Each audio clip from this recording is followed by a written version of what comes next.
Thank you, Ramesh and Priya. I'm very grateful that we both have given your time for this conversation where we're going to explore a little bit more about coaching as just a vocation vis-a-vis coaching as just a calling for life, right? So we just want to explore that with you. Personally, I have immense respect for both of you. You've been my guru in team coaching, so I have immense respect, and I'm grateful that we are having this conversation today. So, thank you so much, Priya. It's lovely to meet again. And wonderful. Thanks for having us. It's an honor for us as well. Wonderful, wonderful, wonderful.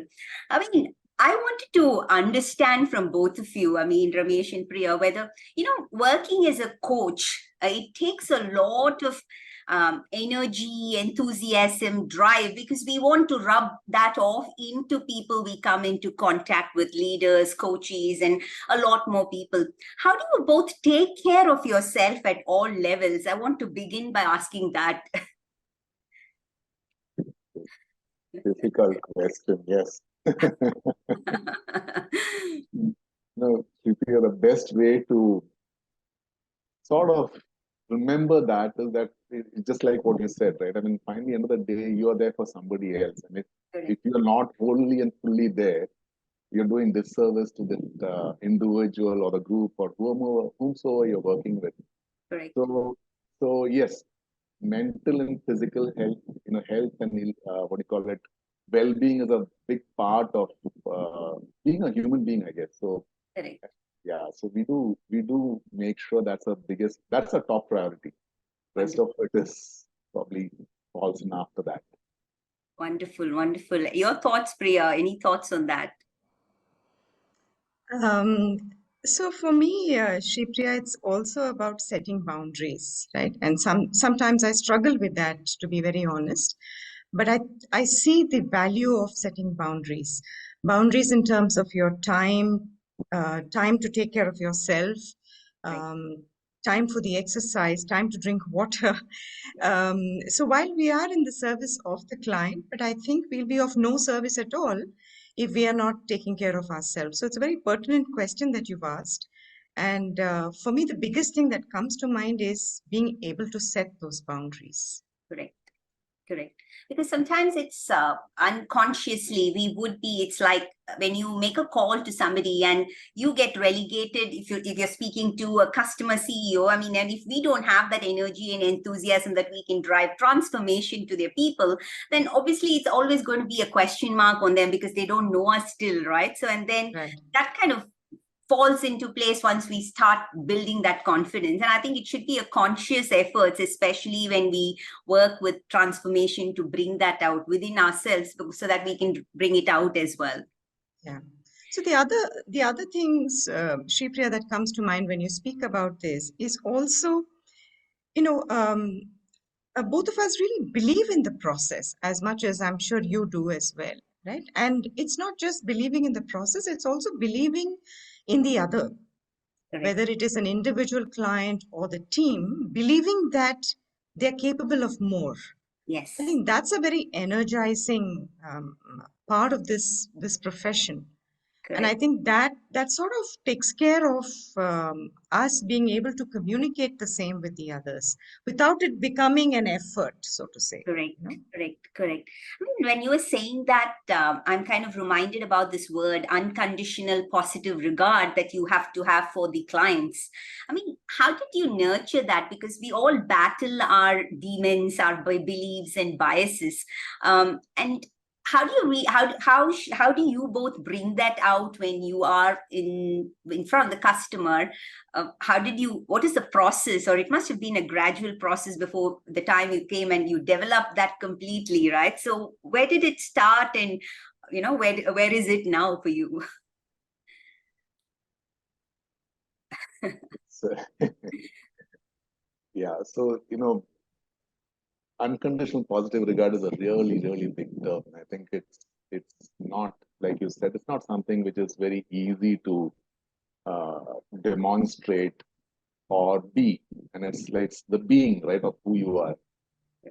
It takes a lot of effort, especially I think for like for example for me, been through a corporate career where everything is meant to be black and white, and where there's no grays, right? You try and make everything black and white, and then you come to a situation where you're trying to tell yourself that there is no black and white. Just be with what is emerging with you, right? And that takes effort, and I think that's part of the journey that you go through. Um, Being conscious of it, you know, sometimes falling in the way, and I think even today, let me put it this way, not even saying even today, I don't think I'll ever get to that unconditional positive regard ever. It's a tough space to be. Wonderful. I mean, I think that's the honesty with which we can operate, right? Because saying that yes, I have it is an aspiration for all of us all the time.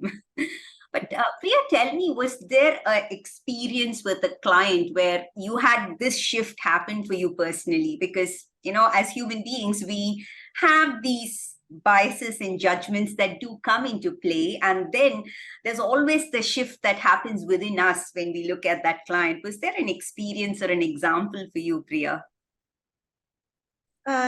Yes, Sri Priya. One of the clients, a woman leader. So there was a cohort of women leaders I was coaching at that point in time. And there was one woman leader who I felt in the conversation was being very transactional. You know, she wanted solutions, she wanted direct answers. And in my mind, I didn't think she was reflecting enough. Mhm. Right? So when I reflected post the session myself, I figured out that's a bias too, right? The fact that I'm expecting this person to be a certain way and Correct. therefore questioning the process, is she getting value? I don't think she's getting value. I think she needs to reflect more. So it was coming from my space. And how I arrived at that is when we were to close the assignment, we had this closure call and I was asking her, so how did this go for you? What are your takeaways? And I was really shocked. I'm not even saying surprised, but I was shocked at the amount of reflection she has done.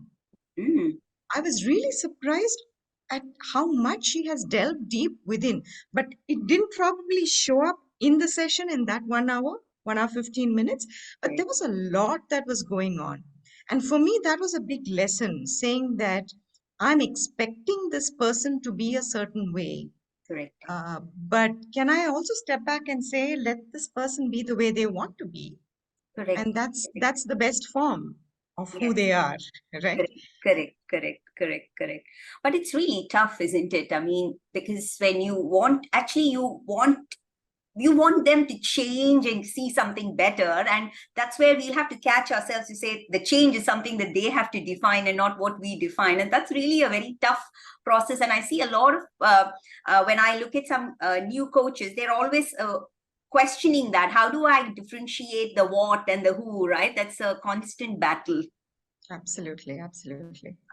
Wonderful. I mean, tell me a little bit more, Ramesh and Priya, about, when did you get into this career of coaching? What were your motivations to say, look, I want to work as a coach too, and keep coaching as the fulcrum for change that I want to bring in people? When did it begin, and how did it, how do you call yourself as master coaches today? So we don't call ourselves as master coaches. It's the credential we have, and we certainly are not Yes. nowhere close to mastery. I don't think we are. Uh, and I'm speaking in plural here because we really truly understand what mastery means, and I think it's a tough space to be. Um, so for me, Sri Priya, the only thing I know is that at some point of time in my career, I decided, enough is enough, and I want to do something which is more meaningful. At least I feel more fulfilled, right? And I Correct. had no clue what that is. And obviously, you can't sit around doing nothing. So you've heard of this phrase that universe conspires to make things happen. So some conspiracy did happen somewhere, and Yes. it so happened that as I was deciding what to do and thinking about it, my organization actually said, okay, now we're going to think about doing some coaching. Does anybody want to be a coach? I had never heard that term before. I didn't even understand what coaching is, and purely out of curiosity, put my hand up and went in for a training program. It was not even a certification, right? And somewhere down the line, I realized maybe this is what it is all about. And then, when you then talk to others, you sort of get reinforced um, by just a conversation saying that, I think you will make a good coach. So just checking in with a few people. Yes. Then you just decided to make the plunge, Correct. and then everything happened. So, Absolutely. I think that's the right way to look at it, to say that, look, multiple forces coming into place, and it's not like you chose it. I mean, it's like the other way around, it choosing you, right? So that's really a best way for it to happen. In your case, Priya, how was it? Shripriya, as I was, sort of reflecting on my the various avatars, so to say, I at some point realized that all the work that I was doing was around people empowerment. Okay. In some way, you may call it different terms. I was part of a corporate where I was doing a bit of training, a little bit of public relationship, roles, and then I moved into psychology. I was a therapist for some time, and I was in the teaching profession, and so in many ways, I was working with people and allowing people to grow, Correct. tapping into their potential. So coaching for me was in some ways a very organic transition into the same space. The process is slightly different from what I've done before, but it wasn't. It was what I always did, and it's always what I enjoyed doing. So it wasn't a jolt and saying, okay, I'm going to take this up and I'm going to be this, coach, or I'm going to change course of my career or anything. So Correct. it sort of very organically flowed. And thank God for this term and this profession. I think I'm totally enjoying this space. Absolutely. Wonderful, wonderful. I think for Ramesh, it looks like it was like a calling that just happened because he didn't think of it, but then figuring out what to do just gave him a new word and a new opportunity, right? And in your case, it was just an organic transition because you've been working on with people. But does it happen for everybody like that? I mean, you must be seeing a lot of coaches. So what's your understanding of how each person approaches this profession of coaching? Have you, I mean, some thoughts from your side, from just your experiences or from your vantage point? so yeah, uh, so we do train coaches. So we see a lot of people who are in the first part of their journey. Uh, and most people come in with being curious. They Okay. just want to know what it is, almost irrespective of who they are. They just come in with being curious. There are a few individuals who are very clear. This is what they want, and they believe that they can make a difference. So they come in with a need to make a change and difference. But I think it's typically curiosity. I don't know whether Priya has a different view on this, but at least that's how I've seen it. Correct. I'll add to that, Ramesh. One is, yes, the curiosity of it. The second is, people also come in with wanting to look at this as an alternate career. Correct. And the third, uh, what shall I say? The kind of people who find coaching a calling, so to say, is those leaders who want to make a difference at their workplace beyond just the transactional conversations. They believe that this is something that would add value to the work that they already do. Correct. Correct. So there are different sorts of people who enter this space. But having said that, this journey sort of equalizes that. And, when they leave the maybe the training program or the learning journey, so to say, they all come out feeling, what, this is something that we could use every day. Yes. Yes. The competencies that we speak about is something that is, it's almost like a life skill. Correct. And Correct. they find that this is taking a coaching stance across the various roles that they play, whether it's personal or professional, works for them. So Correct. there is that change that happens over the learning journey. Correct, correct. And you must be seeing people, as you said, one element of it is curiosity, but there's all, and when people come in this, they have, every one of us, including a lot of people, especially leaders, they have their own baggages, and there's a big go. And there's always and if you are a C-level leader and then you want to become a coach and make the next half of your life meaningful, there's always that mentor and I don't know, advisor, and that role, that hat always comes up, right? So how should people look at what kinds of experiences, or what's the better word, and what kinds of things that they should be doing to kind of shed that? It's going to be a process, and is there some ideas that you can go through on to say, hey, I it's going to be tough to shed all your ego, but then is there a gradual process that people can evolve? Because coaching has to have that unconditional positive regard, and so ego has no play there, right? Yeah. So it's like you rightly said, Shripriya, it's a journey. Yes. And here's the thing about unconditional positive regard. It's not about agreeing or accepting anything and everything that the other person is saying. It's really about telling yourself that what they are saying and doing is true and real for them. Correct. So that acceptance that what they are saying and doing is true and real for them somehow helps us to hold that space for that journey to happen. So you're absolutely right. It's very difficult for leaders to make that shift because in their roles, in their positions, a lot of times they have to be very directive. Correct.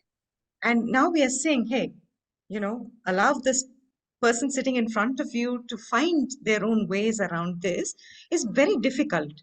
So I think what makes it easy, what makes the process easy is your ability to let go of what you think is right and wrong. What is right and wrong for you may not be right and wrong for the other. So just that little tweak in our minds to say, this is true, real for them. My right and wrong may not be right and wrong for them. So can I let this person really blossom? And as we go along, perhaps some of these baggages do come in. And then, just being open to the process, Correct. I Correct. think allows things to just evolve and happen. I know. It's just like, what do you say? Not taking yourself too seriously would be a great Absolutely. attitude to develop at that space, because I see a lot of leaders who say, hey, you guys are into coaching. I think now I want to become a coach. And the obvious thing is we say, yeah, go look out for a good certification. And then once they come in, then they say, during the process, it was so difficult. I wanted to speak at every opportunity. And when they share it in just a group, and then it's like, yes, I need to a long way. But then they're so fantastic. They have so much of experience, but just shifting their perspectives, as you rightly said, right, would really make a big, big difference. And perhaps just invoking that an innocent personality, to forget that, hey, I'm an old sage who's wise, but now I go back to being that innocent. Beautiful. Yeah. Ramesh, I wanted to hear from you to say, what is your advice for newly minted coaches who are coming out today, and what kinds of experiences should they intentionally seek, Ramesh? So there's no advice, and I think this journey is what you want to make it out to be. I mean, that's important. So first of all, really, what is it? Why are you there? What makes you want to do something? I think that clarity is important. Right. If whoever has that clarity, generally I find is clear on what they want to do. So they may not become coaches, they may go somewhere else, but at least they are clear on what they want. And that's the piece around the calling, which is very important. Are you sure this is what you really want?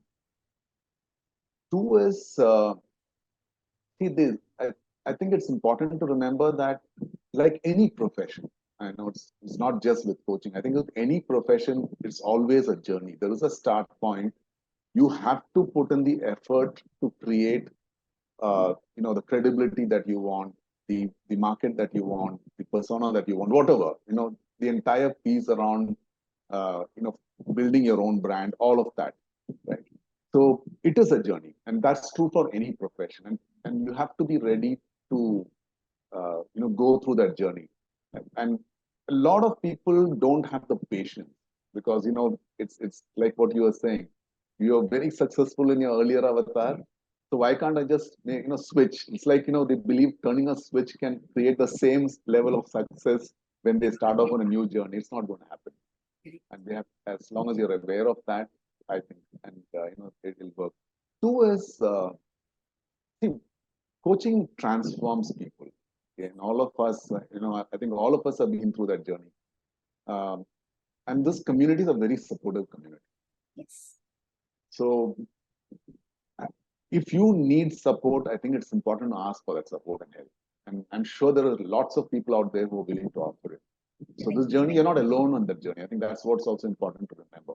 Yes, yes, yes. I mean, very well said. I mean, it's look at it as a journey. Don't look for overnight successes, and kind of give yourself, like, really look out whether it's truly your calling, right? Rather than just kind of going through the motions and saying everybody around me is becoming one, so I will also be successful in that, right? And it's quite possible that that could happen in today's space because you see a lot of internal coaches as well developing within organizations, and there's this shift that that could be it's possible if the organization gives me an opportunity, I'll become a coach, but perhaps I can do more out of it when I looking out for another career. And so there's a little bit of a quick push to say I want to become a coach. That kind of a motivation is kind of creeping up now. Both of you, when you got into coaching, there must have been some kind of practices that you did, like clearing the space before you got into a session. Do you still do that? Do you still practice it? Yes. Okay. Yes. Absolutely. What is your ideal clearing the space look like for you, Priya and Ramesh? For me, it is, so I do make notes, right? Because we're working with multiple people at the same time, and it's not possible to remember what's really happening with each client. So I do make notes. So I use those notes to ground myself before a conversation. Okay. So my calendar is always free at least half an hour before the next coaching conversation. And I don't have anything for another half an hour after that. So completely in the space. And it does take me time. Yes. It's not easy for me to switch from one to the other, and it doesn't work that way. So I do, yeah. So I do that very religiously. Wonderful. And for you, Priya, what is that? As a ritual, if you may say, Shri Priya, I think one of the things that helps me is I'm talking about a switch. I know Ramesh is not talking about a switch, but for me, it's a switch to say, when I'm sitting there, the one thing that I tell myself is, may the best come out for the client. So that's a sort of, what shall I say, a mantra, if you may call it. I just tell myself that, and then allow that space to take over. If I'm going to be thinking too much about this is how it should be, this is how, I want to be, it's very difficult to be present. Right. So for me, the switch is this, just to say that may the best come forth for the client. And just staying, of course, we do tune in a little earlier to the call. So that's the mental space in which I'd like to be before any call. In between sessions, beyond that, there's a lot of clearing in terms of, and I find being engaged with some creative activity, which is not cognitive, purely creative, a very, very useful, what shall I say, support. Yes. For my presence. I get it. That's beautiful. I mean, for Ramesh, it looked like the universe just threw coaching to him. And I believe you're calling the universe every time to give you the best in every session, right? So both are having that universe holding on. So he started and you're holding on to it. Beautiful. Now, I'm curious, this one thing that comes to mind is here, we're looking at, getting people to look at possibilities. And in order to look at possibilities, there's always that element of, you've got to be curious, only then you can look at it. Now, how do you both take care of that inner child? Because unless, there's going to be an inner child within all of us. And how do you take care of that inner child that's saying, yeah, I'm curious? Because you can't say it's not like a switch that you become curious, right? It's something that's intrinsic working within us. There's that energy, that spirit. So is there a way that Priya just said that, I'm always looking at creative pursuits to keep that space, rhythm on. For you, Ramesh, how do you take care of that inner child? Because you may be having all your cerebral things to be doing, but how does that inner child come out for you? I do a lot of things, Priya. Okay, love to hear that. Hardly at home. So Priya calls me the wanderer. Right? Wow. Yeah, I just let the let the world take over. So I ride a bike, I scuba dive, we both manage a farm. So we do a lot of things. Wonderful, wonderful. I mean, that's I mean, nature is a great leveler, or kind of helps us to get in control of something bigger than us, right? So I think it's a great space to be in. But how do you both work together? I mean, one is, of course, coaching that you both do, but I'm sure many of you would have asked this. There's always this combination of two people who are life partners working as business partners as well. How do you present that story to the outside world? You want to go, Priya? So I think the way we started working together has sort of evolved. And what we figured out is that Ramesh brings in the business, the corporate scenarios, the actually being in the system to play, while I've always watched the system from outside. Right. And having psychology as my background, so there's a little bit of the human behavior side that comes into play. So for us, it's reached a nice synergy. We're saying, I look at it from inside and I know exactly what's happening here, where I'm seeing from outside and I'm saying, I'm seeing all of this happen from the outside. And so when we work together, we sort of leverage both. Right. In all the interventions that we do, all the leadership interventions that we do, I think we've been able to bring that together in how we present. So when we're designing something, I'm thinking about, okay, how would this, what are the perceptions? What will come out of this? How would they receive this? How do we best make this learning possible?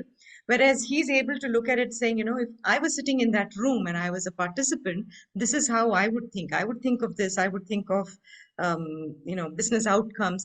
Right. So it's been useful for us to leverage this two sides of the same coin, if you may call it. Yes. And that's a requirement. And if if two people are able to give that, right, and also understand that, hey, I bring in this strength and the other person respects that, right? And that's the most important. I think it's about the respect and the trust that you both build, rather than having the skills, and they could be two going in parallel streams as well, but learning to respect each other. And I think that's where the coach within you always kind Absolutely. of gives that space. Beautiful. Absolutely, yeah. So I think at no time are we letting go of the coaching stance. Correct. Beautiful. How do you both see the future of coaching? I mean, what's going to be happening in this space? And with lots of things coming, lots of new terminologies. I mean, from executive coaching, it's team coaching, systemic coaching. And then there are so many other people are always in this rush to create, go after certifications, and, I can develop these kind of skills and assessments, a lot of words that every coach who is coming into saying, I want to become a coach, is getting exposed to. And with all of this, it seems like a very crowded marketplace with so many options. Now, how do we make the right connections with what is happening, and what's the future? What could be a good way a person who wants to become a coach or understand how to look at the future, Ramesh and Priya? Right. So you're right, Steve. There's lots of things happening, and lots of views on what is the right thing to do. Right, that's a bigger problem. Uh, Yes. so I think it's very, very important for aspiring coach, or for that matter, any of us as who are already in this business, to be Correct. clear on what is our scope of work, what is it that we are comfortable with, what is it that we are doing, what is it that we don't like doing, what is it that we believe is going to help our clients, and then try and work around with that rather than trying to just clutter ourselves with a lot of things. And it does, having a lot of certification certainly does help our egos, but I don't know whether it helps the client, right? Yes. So I think that part is very important. So for example, in our case, we truly believe two things are important, for anything that we do. One is the whole concept around emotional intelligence, because uh, to be truly successful, that's a key part of whoever you are, whether it's an individual or as a leader or whatever it is, right? The other part of it is not forgetting that we are part of the system and how do we work with the system. So when we are clear of those two concepts, rest of what we want to do to make sure we support that, it becomes very clear. So whether it's a certification, whether it is getting exposed to that, to that sphere of things, whether it is building our capability towards working with people who want to work with us on those areas, all of that start becoming easy. Correct. So it's just like we need to be clear with what we want to offer to the client, because at the end of the day, it's just the client and his requirement that's more important than what we have as in our arsenal, right? And then I also understand from what you said, it's like partnering with the right people to bring it out to the clients. Not necessarily that one needs to be just acquiring everything under the sun to be to call yourself like I'm transforming people, but just identifying the right kinds of relationships that can work to enable the client requirement. Absolutely. I think Wonderful. partnerships are a great way to do that. Correct. I mean, Priya, I'd love to hear from you. Is there one story that has stood with you to say, look, that has defined me in my past, that's defining me today, and multiple decades later, that'll still be me? Is there a story that kind of stitches your who you are? The one word, I don't know if it's a story, but the one word that explains probably my journey is invent and reinvent. Okay.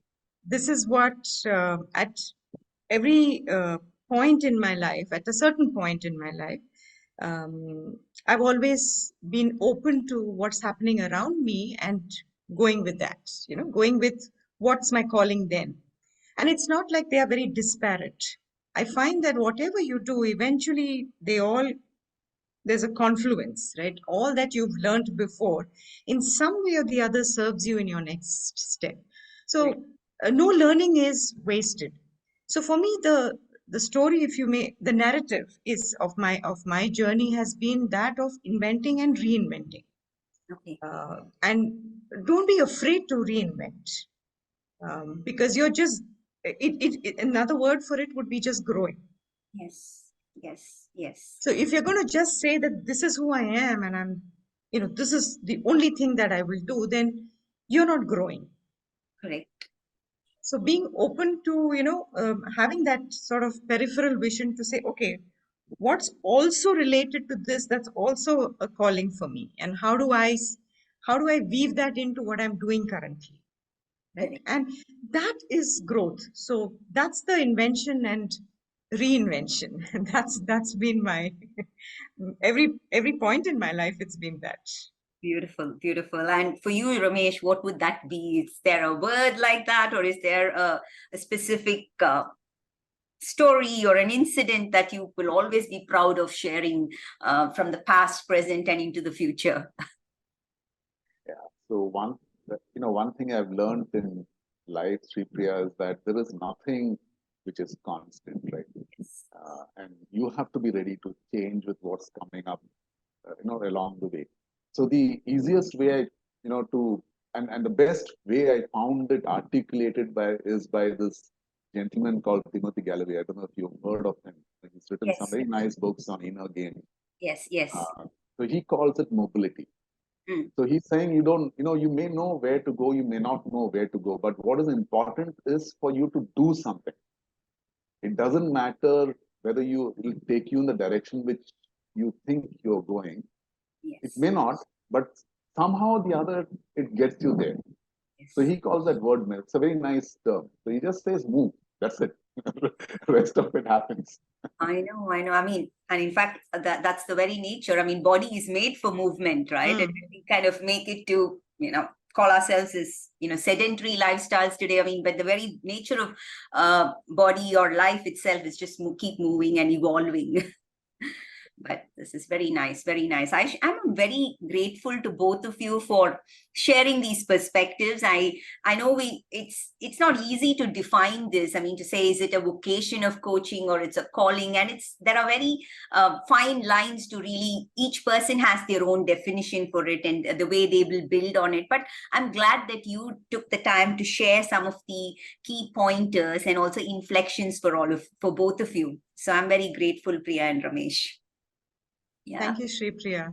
Yes. Thank you so much for those, what shall I say, actually very reflective questions. Some of it perhaps you've not thought of before, So I know. It's great. Wonderful. Thank you so much. And I'm looking forward to staying connected with both of you. A pleasure. Thank you. Bye. Bye.